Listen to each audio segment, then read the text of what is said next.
Hello friends, എല്ലാവർക്കും സുഖമാണെന്ന് വിശ്വസിക്കുന്നു. ഇന്ന് ഞാൻ ചെയ്യാൻ പോകുന്നത് ബീഫും കായും ഇട്ടുള്ളൊരു കൂട്ടാനാ. ഇത് ഞാൻ 20 വർഷങ്ങൾക്ക് മുമ്പിട്ട് ഞാൻ എൻ്റെ ചേച്ചിയുടെ ഒരു കൂട്ടുകാരിയുടെ കല്യാണത്തിന് തൃശ്ശൂർ പോയണ്ടേ ആദ്യമായിട്ട് ഞാൻ കഴിക്കുന്നത് അവിടുന്ന്. ഞങ്ങളുടെ സ്ഥലത്തൊന്നും ഇങ്ങനെ ഇറച്ചിയുടെ കൂടെ നമ്മൾ കായൊന്നും ഏത്തക്കൊന്നും ഇട്ട് ഉണ്ടാക്കാറില്ല. ഞാൻ അവിടെ ചെന്നപ്പോൾ ആദ്യമായിട്ട് കഴിക്കുന്നത്, ഞാൻ അന്തം വിട്ടുപോയി എന്ത് ഇങ്ങനെ ഇടുന്നേന്നുള്ളത്. പക്ഷെ നല്ല ടേസ്റ്റി ആയിരുന്നു. അത് കഴിഞ്ഞ് ഞാനിങ്ങനെ ഉണ്ടാക്കാറില്ലായിരുന്നു, എനിക്ക് അതിന്റെ റെസിപ്പി അറിയത്തില്ലായിരുന്നു. ഇപ്പൊ ഞാൻ 1 മാസത്തിന് മുമ്പിട്ട് വീണ്ടും എന്റെ ചേച്ചിയുടെ കൂട്ടുകാരിയെ വിളിച്ച് ജിൻസിയെ, എന്നാലും ജിൻസിയുടെ ഞാൻ അതിന്റെ റെസിപ്പിയൊക്കെ വാങ്ങിച്ചു. അത് കഴിഞ്ഞ് ഞാനൊന്ന് ഉണ്ടാക്കി. ജിൻസി പറഞ്ഞ മെത്തേഡിൽ ഞാൻ ഉണ്ടാക്കി. ജിൻസി പറഞ്ഞത് ഇതിന്റെ കൂടെ തന്നെ, ബീഫിന്റെ കൂടെ തന്നെ നമുക്ക് ഉള്ളി എല്ലാം കൂടെ വഴട്ടാതെ എല്ലാം കൂടെ ചേർത്തങ്ങ് കുക്കറിൽ വേവിച്ചാൽ മതി. അത് കഴിഞ്ഞ് വേണമെങ്കിൽ പൊടികൾ ലാസ്റ്റ് കടുക് വറുത്തിട്ടാൽ മതിയെന്ന്. പൊടികളെല്ലാം അവള് പറഞ്ഞത് ഈ പച്ചയ്ക്ക് തന്നെ നമ്മളെല്ലാം കൂടെ ചേർക്കുന്നതാണ്. ഞാൻ അങ്ങനെ ചെയ്തോണ്ട് എനിക്ക് അത്ര അങ്ങോട്ട് പൊടികളുടെയൊക്കെ ഇത് പച്ചയ്ക്ക് ഉള്ളിയൊക്കെ ഇട്ടെ ടേസ്റ്റ് ആയിട്ട് വന്നില്ല. ഞാൻ അങ്ങനെ പിന്നെ ഒന്ന് വറുത്തിട്ട് ചെയ്യാന്ന് വെച്ചു. ഇതിപ്പോ ഞാൻ 1 കിലോ ബീഫ് എടുത്തിട്ടുണ്ട്. 1 കിലോ ബീഫിന് സാധാരണ അളവ് 1/2 കിലോ കായ. ഞാനിപ്പോ ഇതുപോലുള്ള ഒരു കായ എടുത്തിട്ടുണ്ട്. ഒരു 300 ഗ്രാം കായ ഞാൻ എടുത്തേക്കുന്നത്. നിങ്ങൾക്ക് ഈ ബീഫിന്റെ ഇടയ്ക്ക് കായ ഇടണമെന്ന് താല്പര്യം ഉണ്ടെങ്കിൽ 1/2 കിലോ നിങ്ങൾക്ക് ചേർക്കാം. അതല്ല എങ്കിൽ ഇടയ്ക്ക് താല്പര്യം ഇല്ലെങ്കിൽ ഇങ്ങനെ കുറച്ചിട്ടാൽ. ഇതാണ് ഇങ്ങനെ ഞാൻ ഒരു കായ 4 കീറിയിട്ട് ഇങ്ങനെ ചെറിയ പീസാക്കി എടുത്തതാ.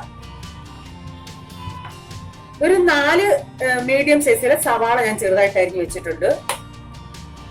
ഒരു 2 ടൊമാറ്റോ ചെറുതായിട്ട് അരിഞ്ഞത്. ഇതിലൊരു ഇത്രയും കഷ്ണം ഇഞ്ചിയും ഒരു 4 പച്ചമുളകും. എരിവ് നിങ്ങളുടെ എരിവിനനുസരിച്ച്.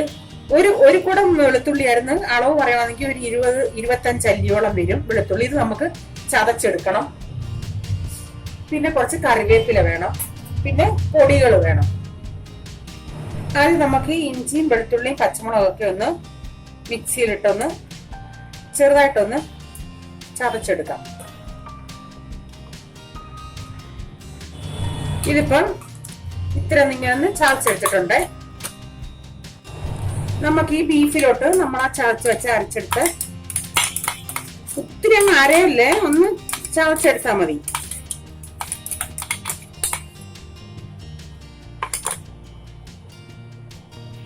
ഇതിലോട്ട് ഞാൻ 1 ടീസ്പൂൺ മഞ്ഞൾപ്പൊടി,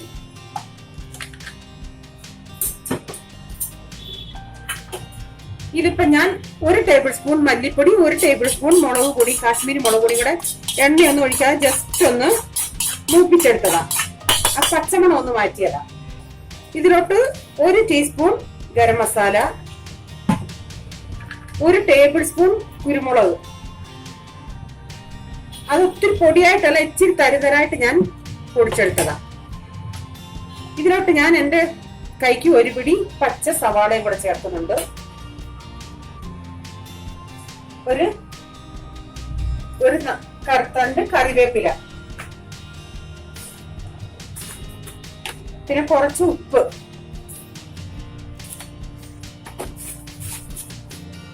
ഇതെല്ലാം കൂടെ നന്നായി കൈ കൊണ്ട് മിക്സ് ചെയ്യാം നമുക്ക്.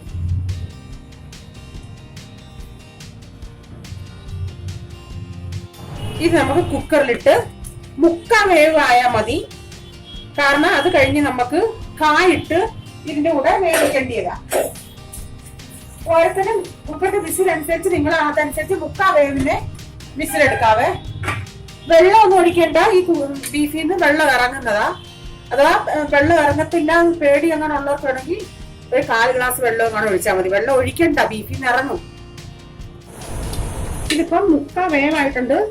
ഞാൻ അതങ്ങ് തീയൊക്കെ ഓഫാക്കി അതിന്റെ പ്രഷറും തുറന്ന് വിട്ട് നോക്കിയാൽ 3/4 വേവായി. ഇനി ഒന്ന് മാറ്റി വെക്കാമേ. കാരണം ഞാൻ ഒട്ടും വെള്ളം ഒഴിച്ചതല്ല, അതിൻ്റെ അകത്ത് വെള്ളം കണ്ടോ.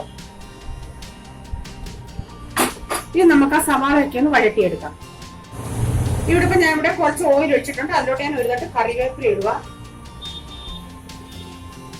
ഇതിന് വെളിച്ചെണ്ണ ഉണ്ടെങ്കിൽ അതാ ഏറ്റവും നല്ലത്.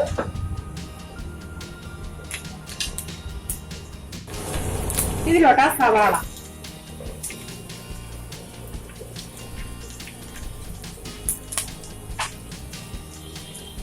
ഇതൊരു അരക്കപ്പ് കൊച്ചുള്ളിയ. അതിൽ നിന്ന് കുറച്ച് ഞാൻ ഇതിലോട്ട് ചേർക്കുന്നു. അരക്കപ്പ് എന്ന് പറഞ്ഞാൽ എണ്ണത്തിലൊരു 30 എണ്ണം ഉണ്ട്. പക്ഷെ ചെറുതും വലുതും ആയതുകൊണ്ടാണ് ഞാൻ കപ്പ് കണക്ക് പറഞ്ഞാൽ 125 ml ഒരു അരക്കപ്പിന്റെ അകത്ത് അരക്കപ്പ് ഉള്ളിയുണ്ട്. ഇത് നന്നായി നമുക്കൊന്ന് വഴറ്റിയെടുക്കാം. ഇതിലൊരിച്ചിരി ഉപ്പ് ഇട്ട് കൊടുക്കും.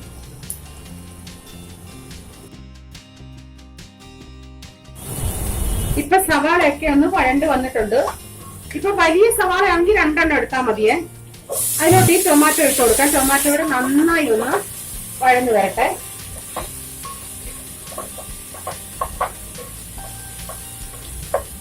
നമുക്കൊന്ന് അടച്ചു വെച്ച് വഴന്ന് വരട്ടെ ടൊമാറ്റോ.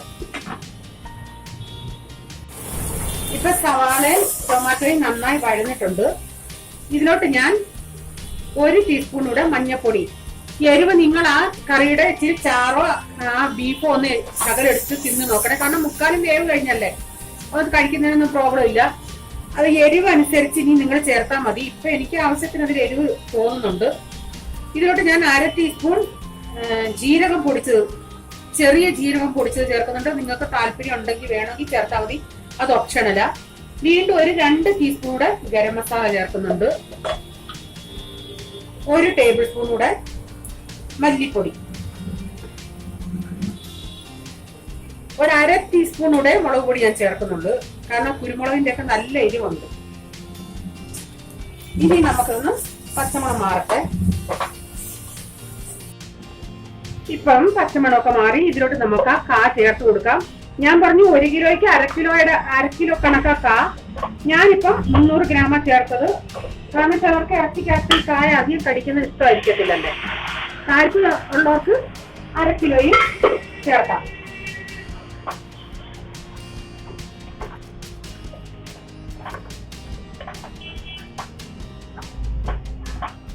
സ്വല്പം വെള്ളം ഞാൻ ഒഴിക്കുന്നുണ്ടേ. ആ കുക്കർ ഒന്ന് കഴിയും.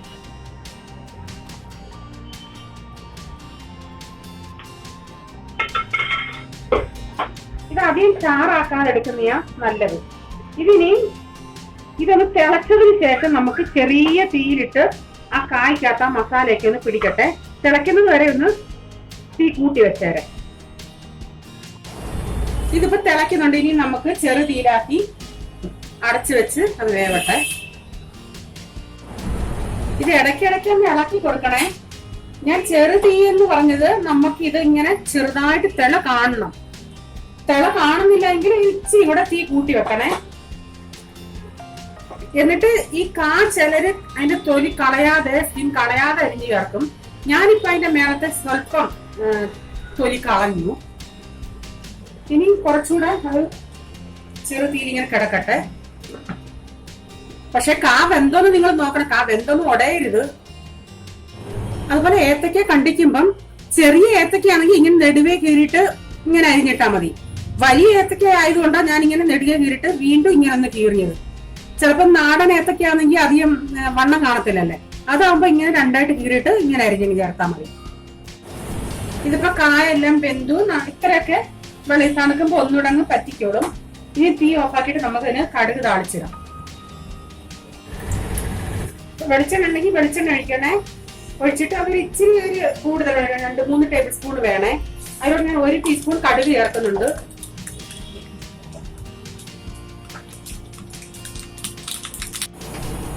ഒരു 2 തണ്ട് കറിവേപ്പില ഒന്ന് ഇട്ടിട്ടൊന്ന് മാറിക്കോ. ബാക്കി ആ കൊച്ചുള്ളി,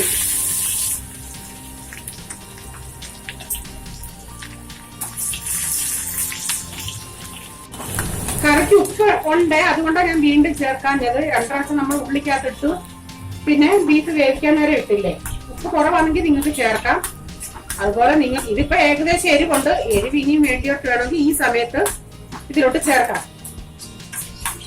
കുരുമുളകിന്റെ ടേസ്റ്റ് ഇച്ചിരി കൂടുതൽ. അതിൽ കുരുമുളക് നിങ്ങൾക്ക് അത്രയും വേണ്ടെങ്കിൽ 3/4 ടേബിൾ സ്പൂൺ ഇട്ടാലും മതി. ഇതിപ്പോ നമുക്ക് കറിയിലോട്ട് ഒഴിച്ച് നന്നായി മിക്സ് ചെയ്ത് വെക്കാം.